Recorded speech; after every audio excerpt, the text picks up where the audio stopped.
let's talk about digital identity, the podcast connecting identity and business. I am your host, Oscar Santolaya.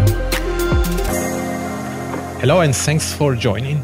Imagine you have joined a new company and among the very first things you are meeting the IT manager, giving you some training about security, and then they hand you 40 pages guidelines that you have to follow. And that can be a nightmare for everybody, some stress, how I'm going to make sure that I will follow that. And on the other side of the story, of course, there are the compliance managers who really want that the company comply with these regulations or guidelines, security best practices, and how they make sure that everybody is contributing to that, to the common goal. So for that, we'll have a conversation about compliance management. And for how we have an expert who is Bengt, who is a head of compliance management services at Cybercom. Bengt has been in the IT security industry since 1994 when building encryption systems for people in uniforms. Has been also a manager in an American big firm, has taken some time in the finance industry, and today works as a do-all guy at Cybercom,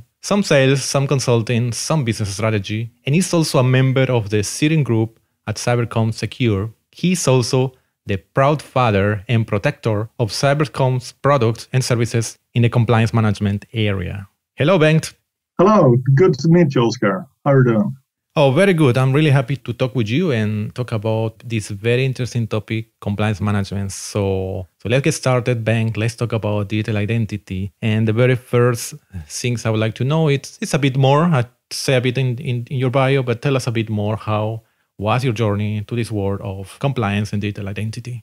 I would like to start with thanking you for your kindness, saying that compliance management sounds very interesting. In fact, it sounds really, really boring. Most of the people who got these PDF documents with all the requirements about what to do and what to don't, they deal with these in a very pragmatic way.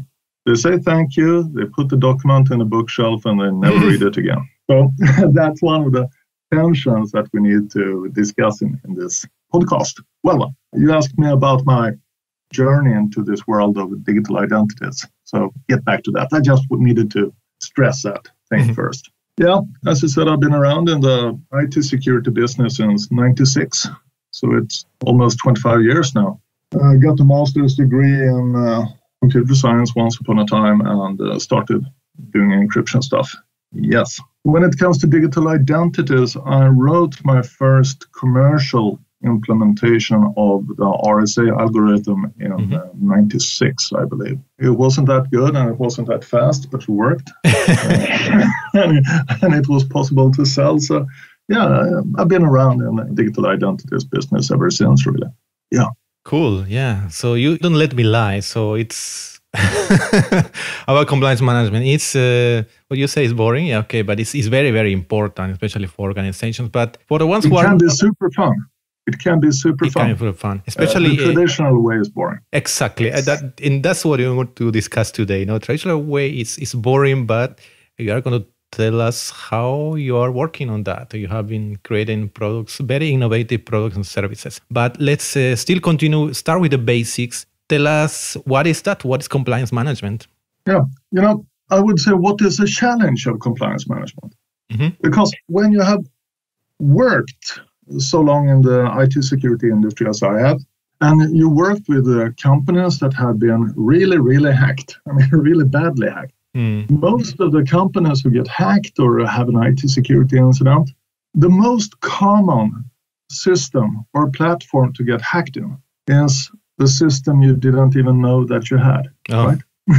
And the scale of things, if you go to that document that nobody reads, that has like 200 requirements saying that you must do things or you shouldn't do things, and you think of it as an Excel spreadsheet. You put these in the rows. And in the columns, you would put everything where these requirements would apply. Every single system, every single platform, every single process where those requirements are applicable. That matrix gets huge. And the scale of the implementation of the security framework easily comes up to hundreds of thousands of, are we compliant with this requirement on that system? That's a scale that we need to work with in compliance management.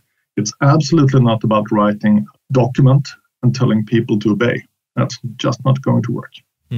So yeah, it can be immense, especially in the size of organization. And that leads me to the next stop. It's how big an organization has to be to have a compliance manager, or be really into that. It's not really about size. Size doesn't matter, as I say, but complexity does. Right. So think again, what is a challenge? Because if you want to do compliance management, there is a business area around that everybody knows of that handles this scale of the task easily, super easily. And they don't write PDFs and telling people to obey. So what it is I'm talking about the financial management, of course. I mean, every organization, Cybercom or UB Secure, you got finance people, right? Sure. And you have a project, for example. You find that project in the finance system. No, you're not reading the PDF document to see that, yeah, I'm a project manager. You log into the finance system and you find your projects there.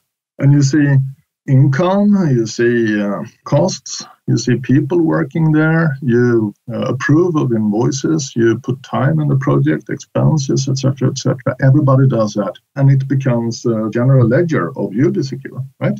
Or for the company or organization of anybody who's listening to this podcast. You can go to your finance people and they say, yeah, this is the way we do it. We let everybody work with their stuff. And when they work with their stuff, it turns out into become an annual statement, an annual financial statement.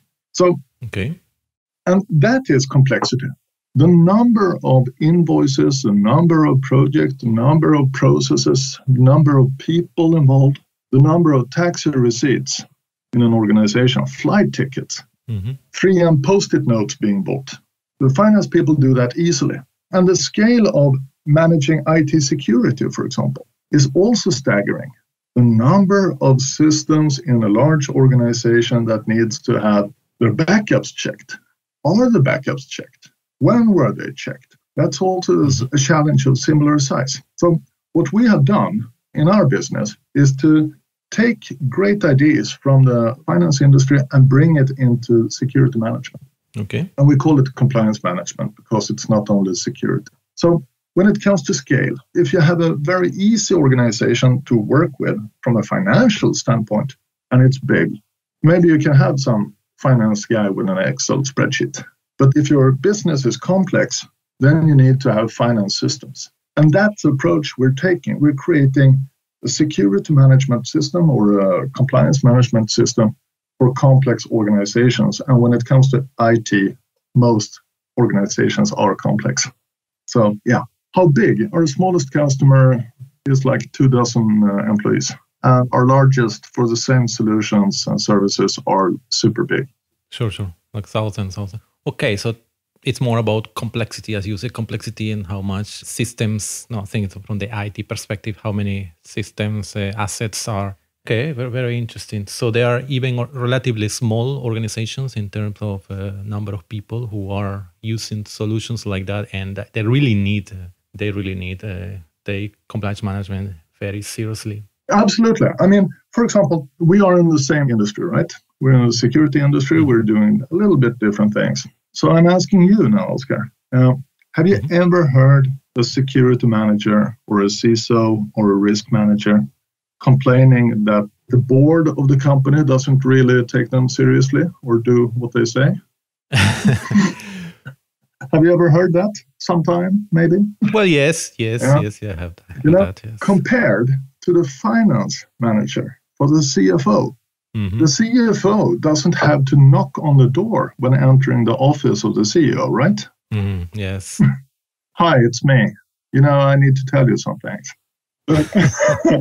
It's me. Sorry, I needed to borrow your chair on your desk. I needed to do something else. And they have easy access to board. They have easy access to management. And why is that? It's because they govern the organization with predictability and stringency. If the CEO asks the CFO, what are our key performance indicators? Are we doing well? Did we have a good quarter one? They get the answer just like that. They snap their fingers. They already have the numbers in their head, right? Possibly, yes. But what happens when the CEO says, yeah, okay, that sounded good. Maybe I should take the elevator down one floor and go and speak to the CISO guy. And then I say, hey, CISO guy, are we secure? Well, it depends. Okay, fine. Maybe it depends, but are we better now than we were half a year ago? I'm going to make a little pen test and I'm going to buy a cool gadget. Stuff like that. Everybody can get hacked. Matters, or maybe not matters. Who knows? The key secret of the CFO is that they have metrics. Yes.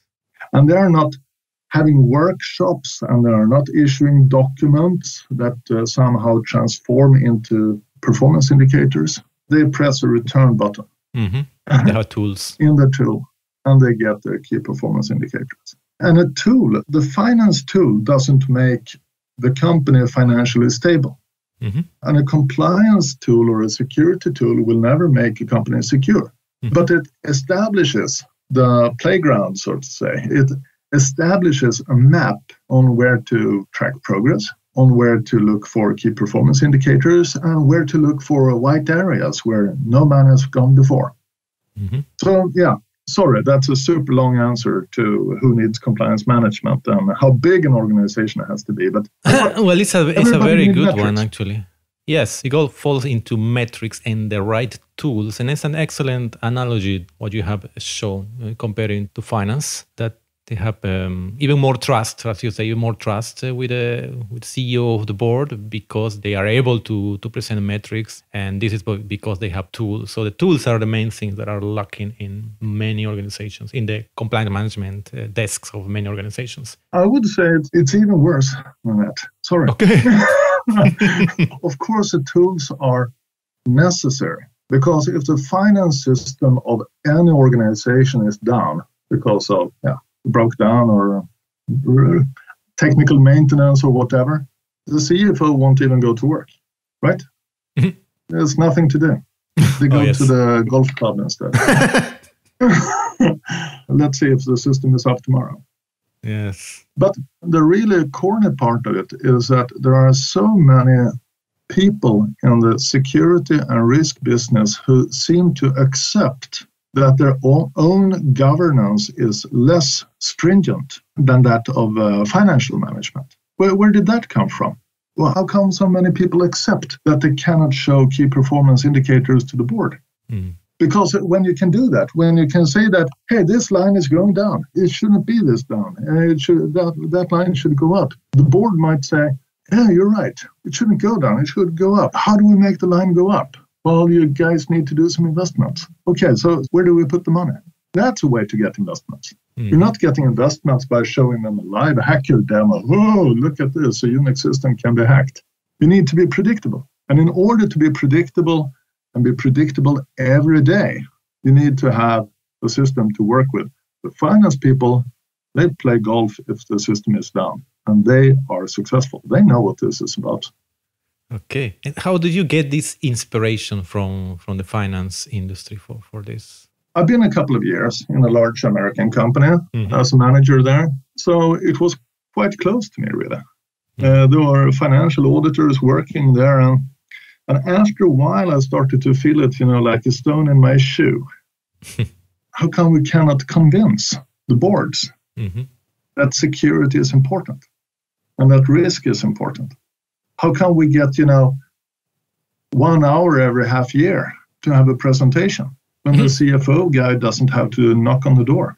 Mm-hmm. So that's where I wanted to get. And I can tell you a little trade secret of mine because I work with business development, strategy development in this area. And if I have a less than a top day at work, sometimes you're very, great at what you're doing, but you have those other days at work. Sure. One of those other days at work, if I don't find inspiration on what to do, I try to see something that finance people do that I don't understand why they're doing it. Mm-hmm. And it's quite often a great starting point to see that, this is possible. This is a really smart thing they're doing, and it's possible also in the security, IT security, digital identities, IT risk area as well. We can steal a little bit of what they're trying to achieve. We need to do it differently, but what they're doing is a smart thing.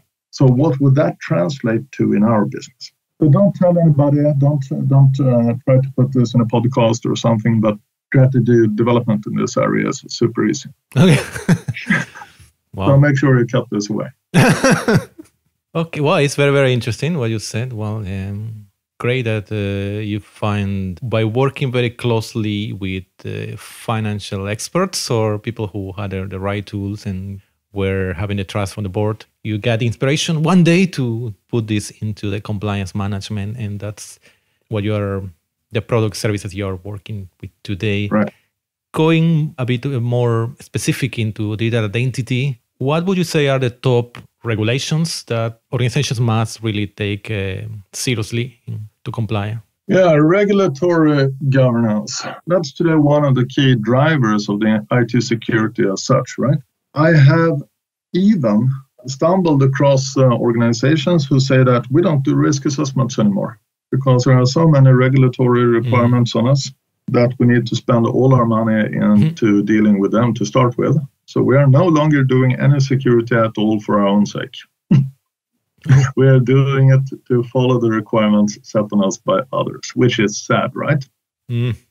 But when it comes to those regulatory requirements, it would be, of course, what everybody is talking about and has done for some time, the GDPR. We also got the NIS that comes with security and risk in system critical infrastructures such as finance, water supply, telecommunications, transportation, energy, those kind of lines of businesses. And in the commercial sector, of course, PCI DSS, maybe not that hot anymore, but it has still been an extremely successful regulation for many companies to deal with.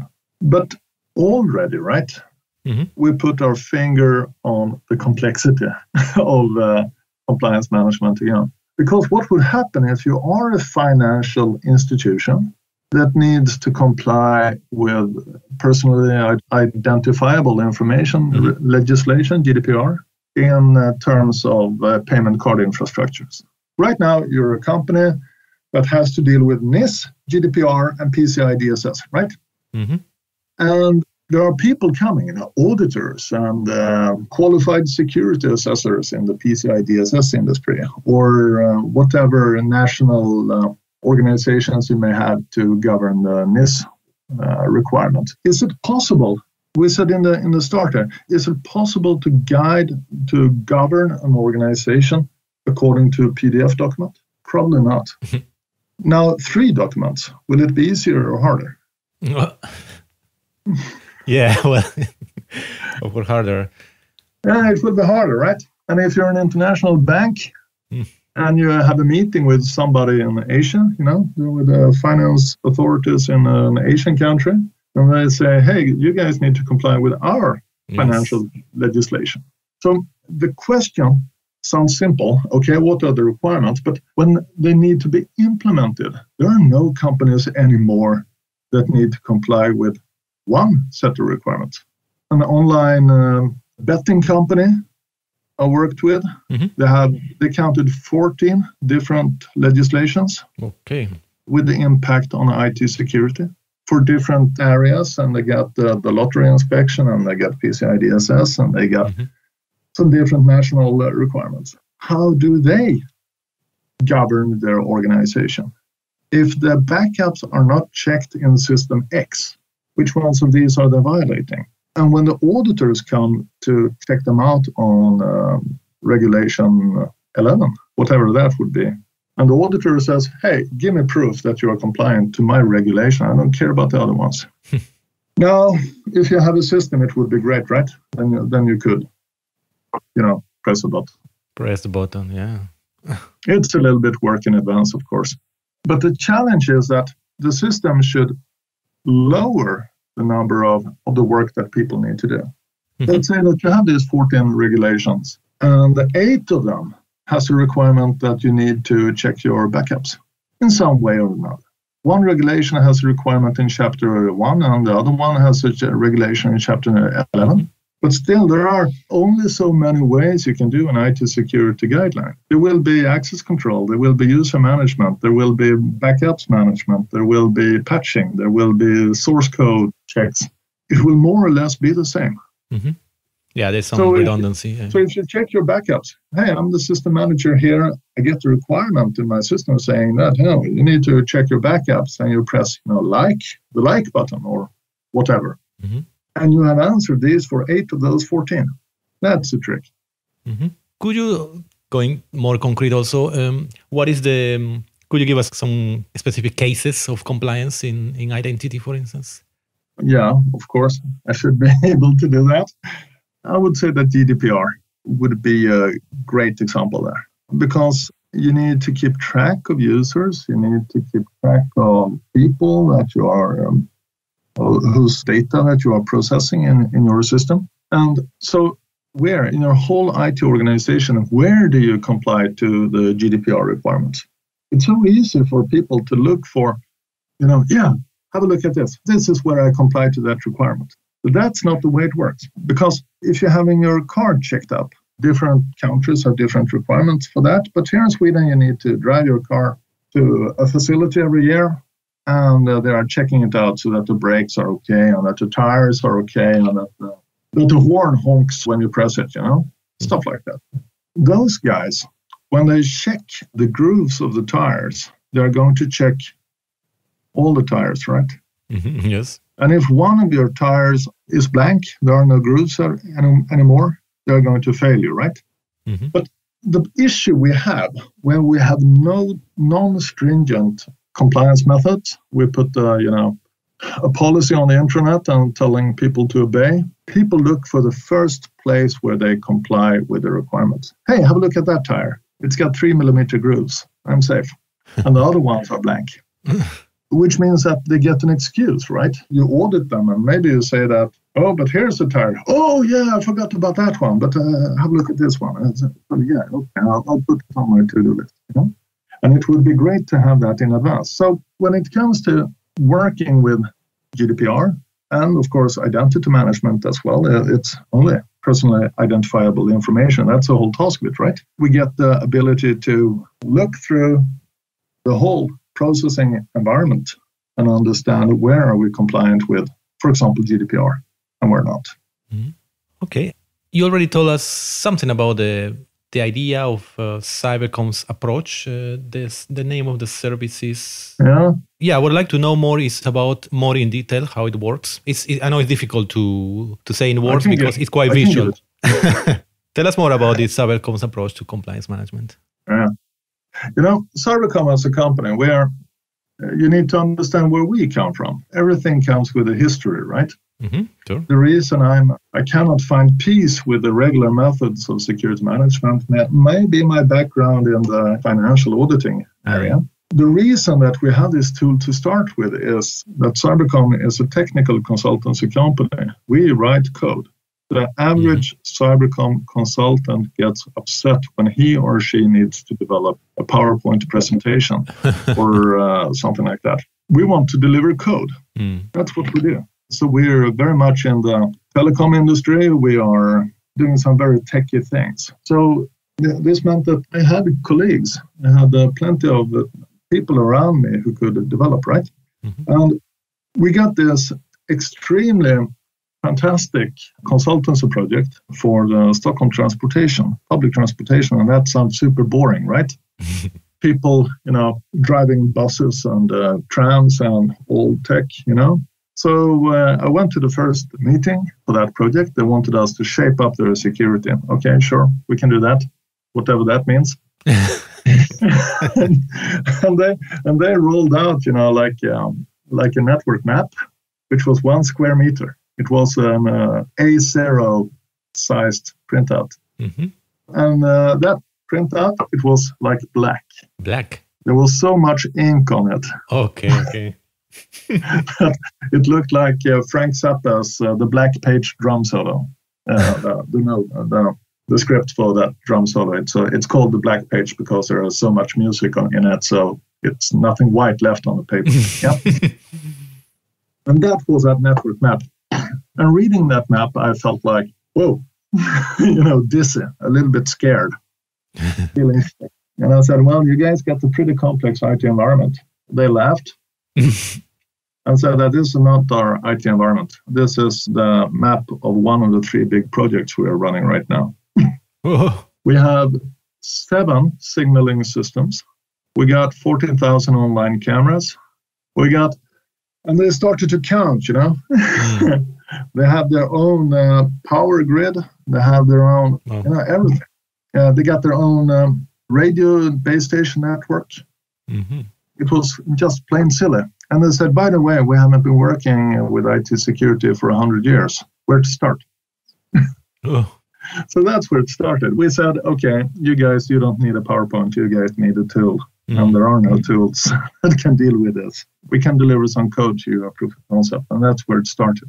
So I got the opportunity to start to have a sponsor for trying out my theories in practice here. At Cybercom, we had the people around to do the coding. Mm-hmm. So the whole idea of the approach, and by the way, we had a very happy customer in the end. It took time, but still, that's where it started, and we're hugely successful there. The approach would be that, as I said, people cannot function without tools in this area. Mm-hmm. If we go back to this matrix I told you about, where the security requirements of the organization are the rows and the columns are the programs or the IT assets or the computers or the processes, and we agreed that this is a very large matrix, right? Mm-hmm, yes. The whole idea of somebody having the security expert have meetings and workshops and do testing to analyze whether or not things are green or red in those buttons, right? In those cells of that matrix. How long would it take? You got about 2,000 working hours per year. Wow. So let's say that you have 200 requirements and you got 1,000 places where those are applicable. You have an FTP implementation on the server. You have an Apache server that runs on a Linux laptop. And you got a requirement saying that passwords should be 10 characters, which is a requirement that's applicable all over the line, right? How many passwords are there in an organization? Oof. So let's say that you have 2,000 hours, and now you can do the math here. How many seconds do you need to put on every single cell in order to work that through for your big organization? And if you can't do that, if you can't make this decision in 18 seconds, are we working fine with backups here? Are we patching the system? Bang, 18 seconds. Yeah. Not including the cup of coffee in the start of the meeting, Yeah. including. Then you won't make it. So the approach is that people cannot do this work without tools. Traditional methods don't work. That's it. Writing a document and telling people to follow it and have workshops doesn't work. The finance people don't do that. Mm-hmm. So you cannot say that, well, it needs to be like this because this is best practice. It's not best practice. It's common practice. It's not best. It's just what everybody do. Best practice are what the finance industry is doing. And it's about building mechanisms for efficient self-reporting so that you can bring up this self-reporting and see where you got things that looks worrisome, right? Mm-hmm. In case I would send in, 1,000 euros worth of taxi receipts every month in my term report, people will notice, right? Yeah. And then they are going to send an expert to me and say, hey, Bengt, we need to discuss your taxi receipts. That's what the finance people are doing. The idea of having a designated security guy to find the insecurity of the organization, that translates to having a finance guy come and look through my wallet to look for taxi receipts. And say, okay, this is a good taxi receipt. That is not a good taxi receipt. That's a taxi receipt. Hey, this is a Sunday taxi receipt. Did you really do this for work? Yeah. So the idea is that people cannot do this without tools, right? Because you don't have time to do it on an individual basis. You need to establish mechanisms for people to do efficient self-reporting, right? Yeah, exactly. But tools cannot work unless they are 100% generic, right? Because otherwise you will need to make a GDPR tool, that works according to our way of dealing with GDPR. It can get you the sales meeting, but it won't give you a working customer. Because every customer needs to tweak and twist and let's do it like this instead, right? Otherwise it won't work for them. So people cannot function without tools, and tools cannot function without being generic. Mm-hmm. And here comes the last part, right? Tools cannot function, generic tools cannot function without people.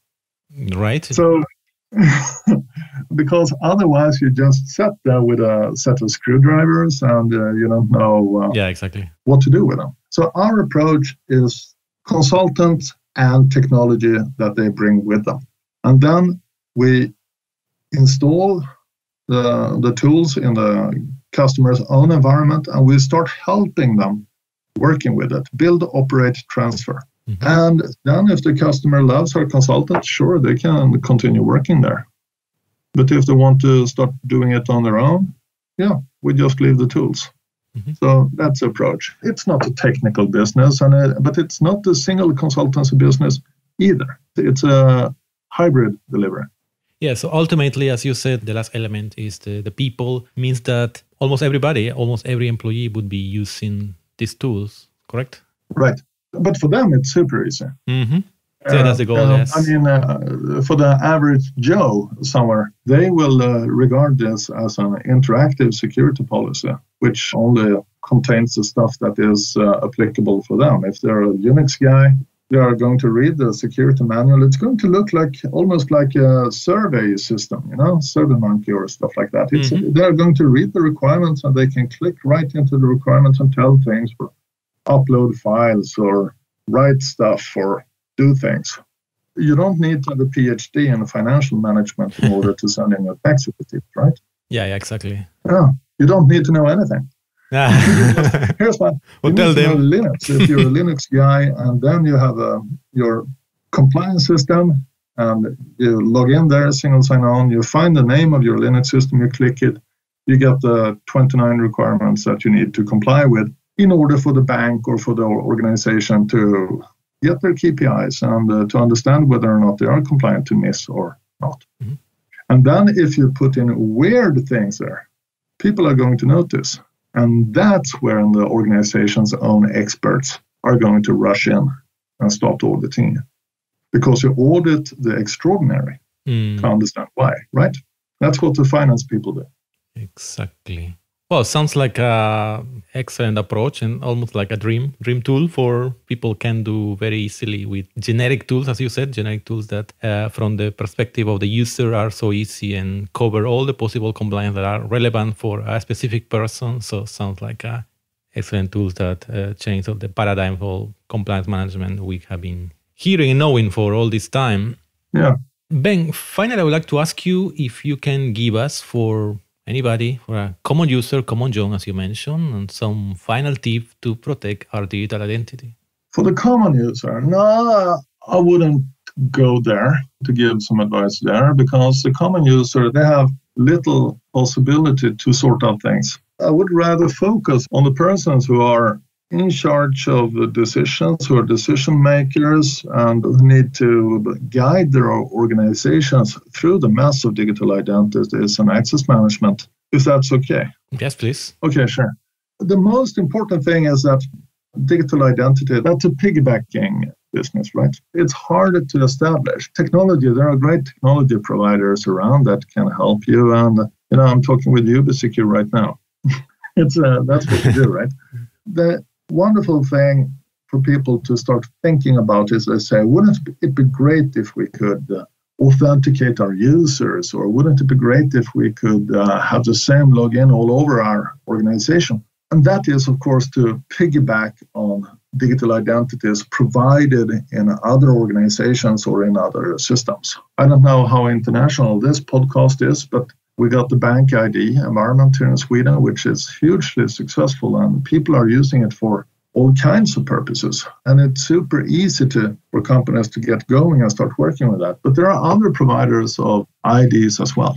And even if you cannot get a very, very strong authentication with registration and things like that, it still makes sense to use external entities to provide that digital identities, because at least you can easily make sure that who was authenticated at one time is the same person, or we have reason to believe that it's the same person at a later day as well.